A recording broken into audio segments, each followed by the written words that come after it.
Good morning dear students. मैं रितेश कुमार, अतिथि व्याख्याता, शासकीय नवीन महाविद्यालय चांदनी बिहारपुर सूरजपुर। आज की क्लास में हम लोग पढ़ेंगे समाजशास्त्र को। तो पिछले क्लास में हम लोग पढ़ चुके थे समाजशास्त्र में जनजातीय परिचय को, है ना। तो आज हम लोग देखेंगे जनजातियों के अर्थ और परिभाषा। ठीक है, चलिए हम लोग आज के टॉपिक के ऊपर अध्ययन करते हैं, थोड़ा उसको समझते भी हैं। तो देखिए, कहता है कि जनजाति जो शब्द है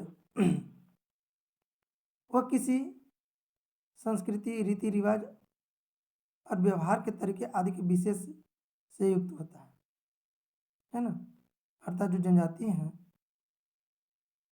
वो मानव समूहों को समझने का एक आधार है, जिनकी संस्कृति, रीति रिवाज, व्यवहार और तरीक़ें आदि विशेष होती है ना। और ये जो जनजातीय होते हैं वे एक सभ्य समाजों के चमक दमक से दूर और दुर्गम और भौगोलिक रूप से पिछड़े हुए क्षेत्रों में जीवन व्यतीत करने वाले समूह हैं, है ना। अर्थात हम देखें तो ये जो जनजाति लोग होते हैं इस सभ्य समाज के बीच में नहीं रहते, ये थोड़ी उनसे दूर रहते हैं और इनके जो भूभाग होता है वह थोड़ा अलग होता है, सुदूरवर्ती क्षेत्र में होती है। इनकी संस्कृति की विशेषताएं भी जो है दूसरे समुदायों से भिन्न होती है ना। अर्थात यदि हम देखें तो हिंदू समुदाय है, मुस्लिम समुदाय है, सिख समुदाय है ना। इनकी संस्कृति से इन जो जनजाति की संस्कृति है उससे भिन्न होता है।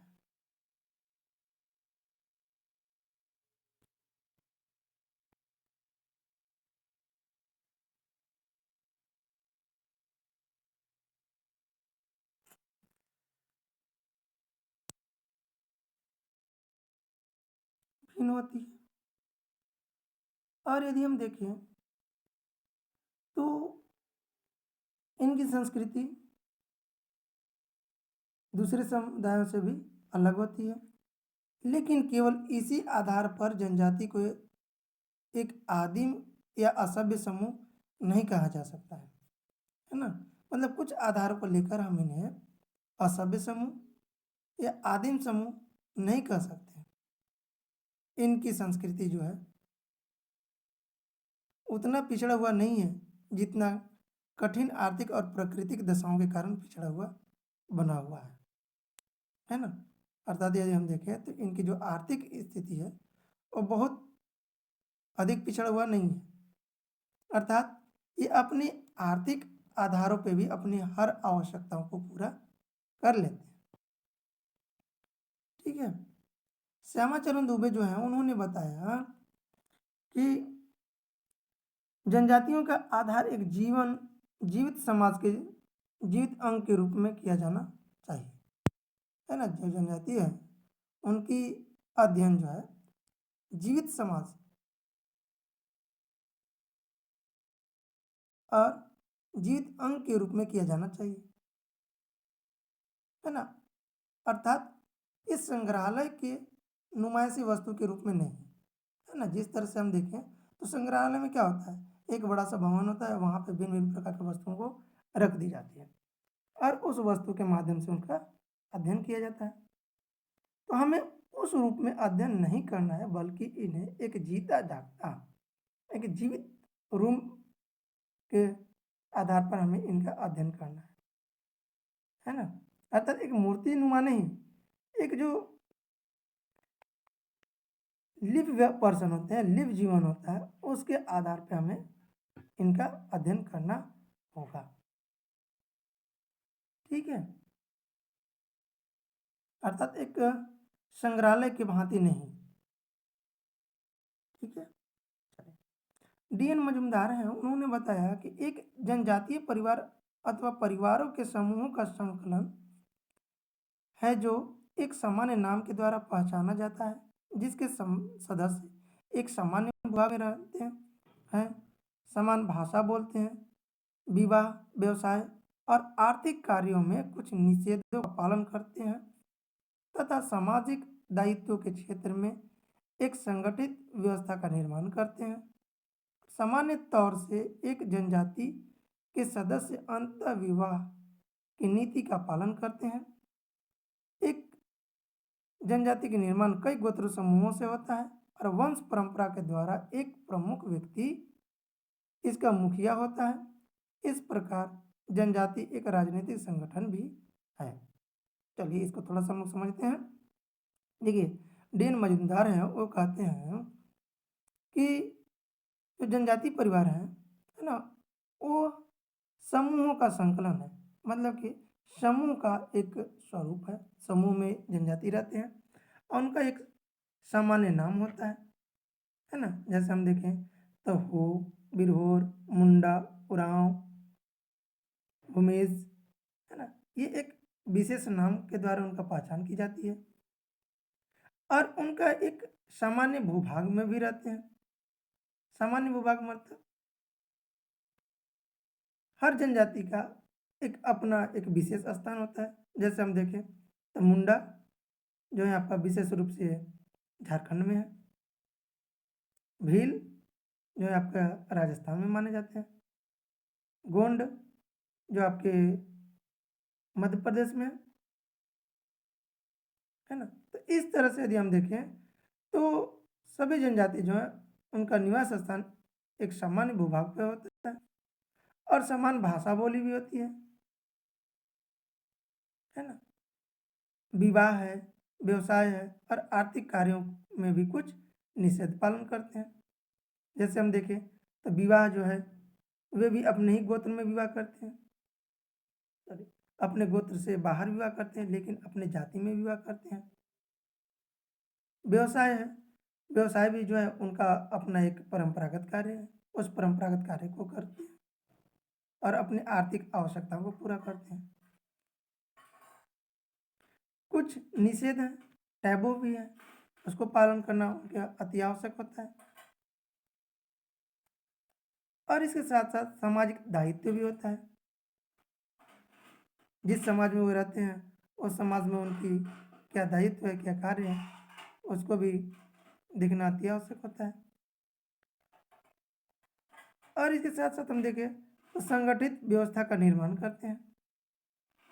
जिस क्षेत्र में रहते हैं वो संगठित और व्यवस्थित रहते हैं, अर्थात सभी एक साथ मिलकर रहते हैं। सामान्य तौर से जनजाति के सदस्य अंतर्विवाहिक निहित का पालन करते हैं, है ना। अर्थात जिस जाति में रहते हैं उसी जाति में वे भी विवाह करते हैं। एक जनजाति के निर्माण कई गोत्र समूहों से होता है। एक जो जनजाति होती है उनमें कई गोत्र होते हैं और वे आपस में अपने खुद के गोत्र में विवाह नहीं करते हैं, गोत्र से बाहर विवाह करते हैं लेकिन अपने जनजाति में विवाह करते हैं। वंश परंपरा के द्वारा मुख्य व्यक्ति का मुखिया होता है। एक जो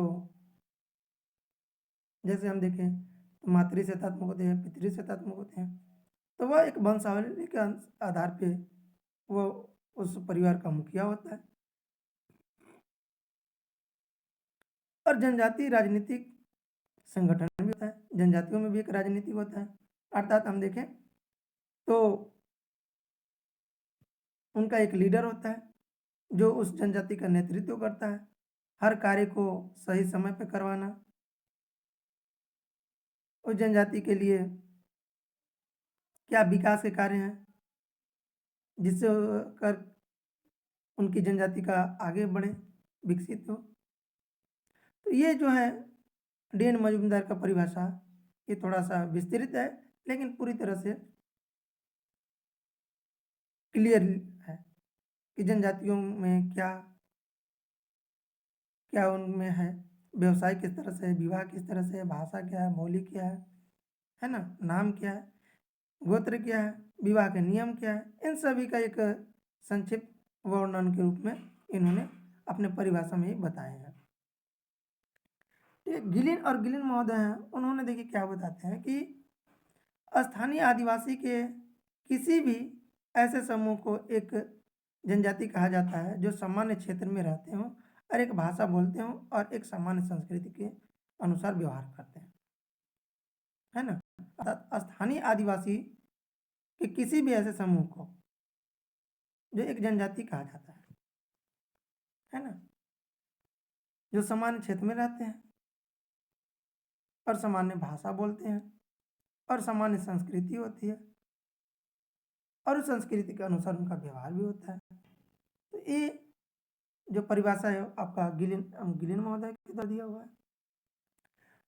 फ्रेंच बोआस है, फ्रेंच बोआस जो है उन्होंने बताया कि जनजाति से हमारा तात्पर्य आर्थिक रूप से आत्मनिर्भर व्यक्तियों के ऐसे समूह से है जो सामान्य भाषा बोलता हो तथा बाहरी लोगों से अपनी रक्षा के लिए संगठित हो, है ना। अर्थात जो है आर्थिक रूप से वह खुद के ऊपर निर्भर होते हैं और सामान्य भाषा बोलते हैं तथा अपनी रक्षा के लिए बाहरी लोगों से अपनी रक्षा के लिए वो संगठित होते हैं, एक यूनिट में रहते हैं कि कोई भी व्यक्ति यदि हमारे ऊपर प्रहार करता है या युद्ध करता है तो उसके लिए वो जिस जनजाति के लोग होते हैं वे जनजाति के लोग आपस में एक संगठित होते हैं जिससे वह एक वे मिलकर उसका सामना कर सके। ठीक है, चलिए आगे आते हैं हावेल महोदय। हावेल महोदय जो है उन्होंने क्या बताया कि जनजाति एक समूह सामाजिक समूह है जो एक विशेष भाषा बोलता है तथा जिसकी एक विशेष संस्कृति उसे दूसरे जनजाति समूहों से पृथक करती है। यह अनिवार्य रूप से एक राजनीतिक संगठन भी होता है ना। अर्थात जनजाति जो होते हैं वह सामाजिक समूह के रूप में होते हैं और विशेष भाषा बोलते हैं और इनकी विशेष संस्कृति होती है और दूसरे समूहों से पृथक करती है। अर्थात जो दूसरे समूह हैं जैसे हम देखें तो हिंदू समूह है, मुस्लिम समूह है, सिख समूह है ना, बौद्ध समूह है, उनके समूहों से भी यह पृथक करता है और यह अनिवार्य रूप से एक राजनीतिक संगठन नहीं होता, है ना। मतलब कि ये अनिवार्य नहीं है कि इनमें भी जो है राजनीतिक संगठन हो, है ना, मतलब कंपलसरी नहीं। ठीक है, नेक्स्ट है मर्डॉक महोदय। मर्डॉक महोदय जो है उन्होंने परिभाषित किए हैं कि जनजातीय एक विभिन्न भाषा और संस्कृति वाला सामाजिक समूह है जिसका एक स्वतंत्र राजनीतिक संगठन होता है ना। अर्थात हम देखें तो जनजाति एक विभिन्न भाषा और संस्कृति वाला सामाजिक समूह है ना। मर्डॉक महोदय के अनुसार जो है वह विभिन्न भाषा का प्रयोग करते हैं, उनकी संस्कृति भी विभिन्न होती है, सामाजिक समूह होता है और एक स्वतंत्र राजनीतिक संगठन होता है ना। स्वतंत्र रूप से राजनीतिक संगठन होता है जिसके माध्यम से हो सकता है उनके हर कार्य उस संगठन के द्वारा ही की जाती हो। ठीक है, क्योंकि हम लोग जानते हैं कि जब तक से हमारे पास कोई अच्छा लीडर नहीं रहेगा, अच्छा नेता नहीं रहेगा, तब तक से हमारी समुचित विकास नहीं हो पाएगी। इसीलिए कहता है कि स्वतंत्र राजनीतिक संगठन भी इनके पास एक होता है ना। जिस तरह से यदि हम देखें तो मुंडाओं में अर्जुन मुंडा थे, सॉरी बिरसा मुंडा थे, है ना? और भी बहुत ऐसे नेता थे जो अपनी जनजाति को आगे बढ़ाए हैं और समाज में उनका एक विशेष स्थान दिए हैं।